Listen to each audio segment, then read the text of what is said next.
it's Ariana. Welcome back to my channel. So for tonight's video, we are going to be reading some more scary stories. So I have some scary stories from Reddit, so they're from all over. So I will link them down in the description box below so you guys can go check out the authors yourself and see what Reddit forums they are from, so you guys can go follow those forums because there's tons on Reddit. There's like No Sleep, True Scary Stories, Spooky Cjades, there's tons. So if you hear loud noises in the background, it is 6 p.m. Loud ass cars keep going by my house and we are in a heat wave, so that's why I'm not wearing a wig tonight. So I'm going to read the first story from the Reddit user narrow_muscle9572. So I messaged them a couple of days ago and asked them if I could read their story, and they said of course, as long as I give them credit to Narrow Muscles and H.R. Welch. So I'll link that all in the description box down below so you guys can go check that out. So this one is titled a horror, so it's not like ghosts or anything, so it's about mermaids. Deep below the swamps of Grey Hill, she swam in the dark, cold water. It had been this way for eons, ever since the shifting of a glacier caused her kind to be stuck in a subterranean lake. Each generation of her species was cursed to live out their lives just out of the reach from the rest of the world. In order to adapt in a life in darkness, they developed keen night vision. Without light, the species' skin tone became pale and callous to the cold of the pressure of the deep. They developed a sensory organ that ran along their flat, broad tails, similar to the lateral line found in sharks. With it, the creatures could detect the slightest electrical output in the water from over a mile away. While their upper bodies were vaguely human, 2 arms and a head, there could be no confusing with them anything but a nightmare. Mermaids from hell.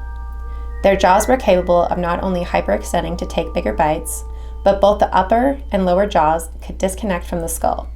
This would allow the jaws to extend outward and side to side, lowering the chance of injury if the victim fought back and tried to get away from their long needle-like teeth. Food was scarce down in the depths, and over the years, the tides offered less and less for those below.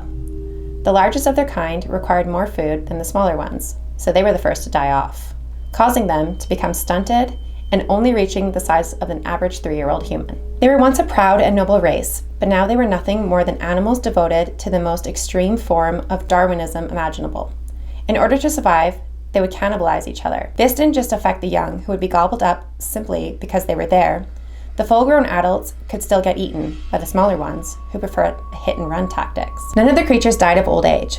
If they slowed down even a fraction, they would be eaten bit by bit. When females became pregnant, they would try to nest away from the others to give their offspring a chance to survive. But there was no privacy to do this. Even if there was some place to lay her eggs, the chances of any of them surviving for more than a week was slim. Only 1 in 100 would live long enough to see adulthood. Thousands of years after that fateful day that condemned their kind to the dark abyss, a pregnant female sought a safe place to lay her eggs by digging in the muck. She was aware that if she ventured into the territory of another, they would fight and the winner would eat the loser. But the life of her children and her bloodline was worth the risk. Anything to give her children a better life than the hell she knew her entire life.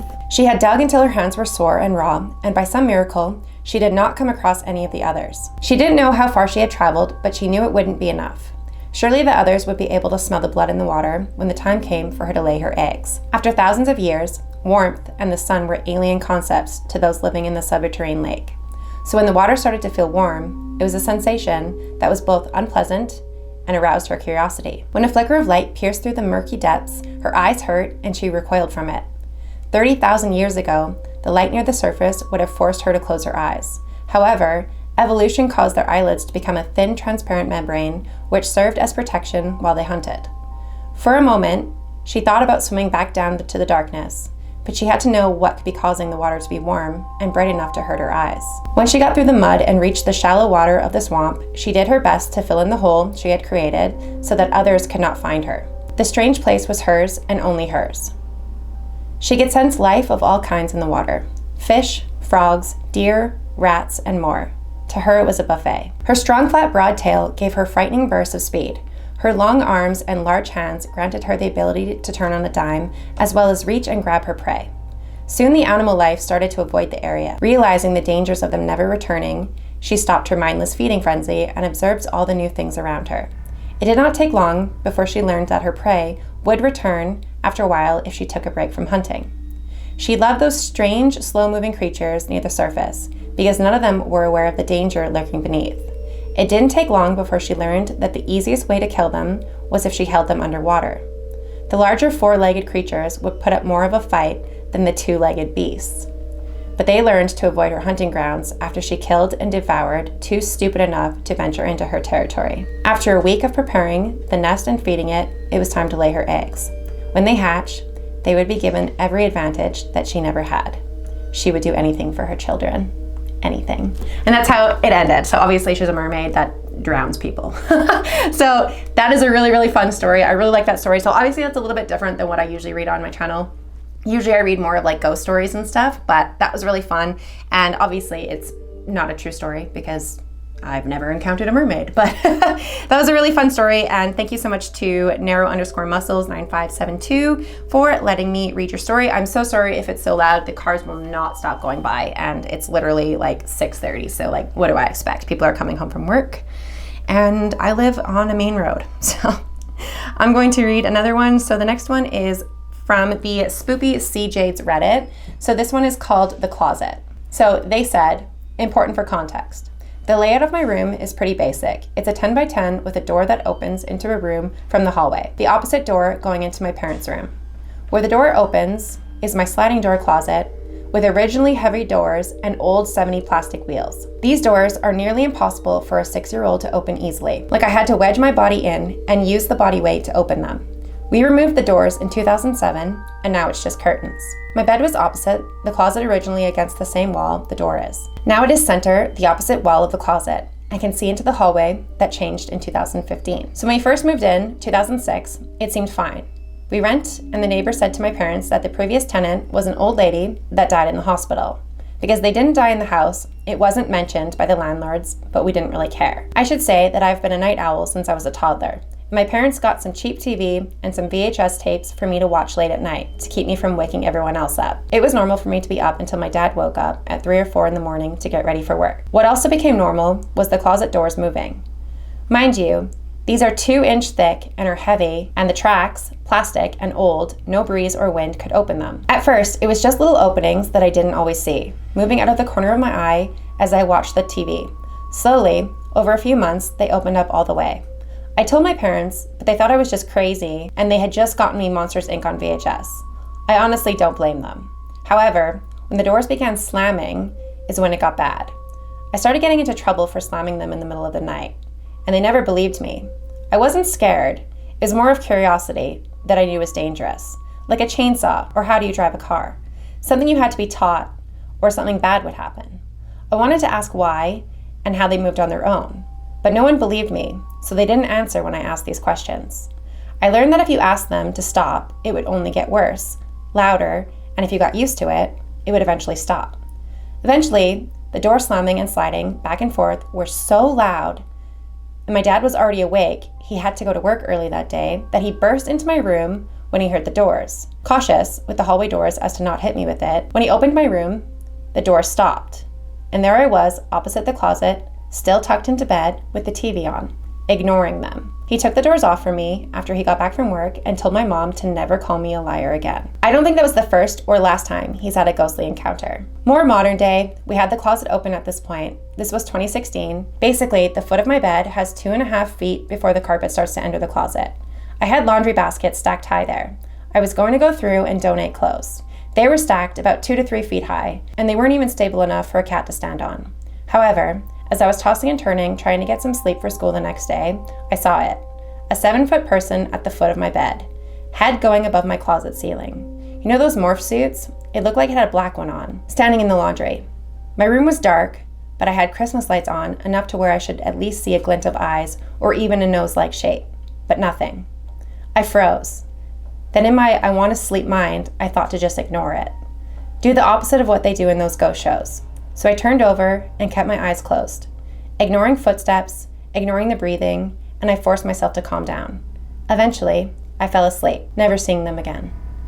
I've seen similar things in the hallway, in my parents' room just walking by. I should say, I haven't played the Ouija board in my house, but I had played it in other places, and stored it in there at the time. After I let my friend keep it, a lot of the shadows stopped. The only activity I've had lately is a friend that died saying hi and comforting me and the curtains moving. Unless you want to talk about the shit that happened when I went to the Queen Mary with friends and stayed in B340, let me know. Sorry if there's any spelling errors. I'm on mobile and it's laggy. I tried my best. Thank you so much for letting me read that story. I would hate if something was happening in my room and something was moving and my parents wouldn't believe me. That would drive me absolutely insane. So I'm glad that they started to finally believe you. Oh my God, my butt is sweaty. This chair is so fucking squeaky. Oh my God, I hate being in this room right now in this heat. But I have one more story that I want to read and then I'm going to be done for the night because it's just too fucking loud in here and the cars won't stop. They're driving me absolutely crazy lately. Like, usually I'm used to the cars going by and I don't usually hear them, but lately it's been nonstop. It's fucking annoying. Oh my God. So the last story that I'm gonna read is from slow_philosopher 7381. The next story is called My Fiance Keeps Calling Me, But She's Dead. I don't know where to begin.